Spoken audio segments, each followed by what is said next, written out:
प्रतिभा धानोरकर यांनी काँग्रेसलाच घरचा आहेर दिलेला आहे। पक्षांतर्गत विरोधामुळे माझ्या पतीचा जीव गेला असं विधान प्रतिभा धानोरकर यांनी केलेलं आहे।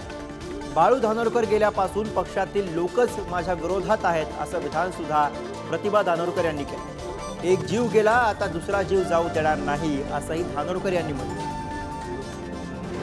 तर प्रतिभा धानोरकर यांचा काँग्रेसलाच खर्च आहे।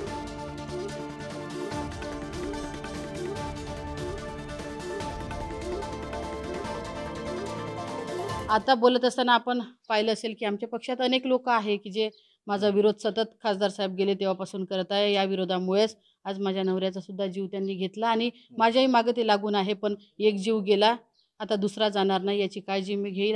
घराणेशाही म्हणजे मला असं वाटते की जेव्हा एखाद्या वेळेस कुठला मुलगा असतो तेव्हा घराणेशाही नसते दिसत। मुलगी आली की नक्कीच घराणेशाही काढायचा प्रयत्न केला जाते। आणि महत्त्वाचं म्हणजे मी NSUI युथ काँग्रेसमधून काम करत आलेली आहे। मागचे 7-8 वर्ष झाले पक्षासाठी काम करते।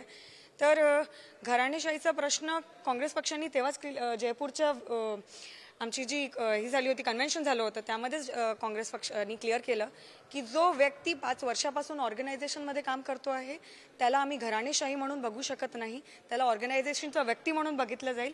आणि याच अनुषंगाने मी पक्षाकडे तिकीट मागितले।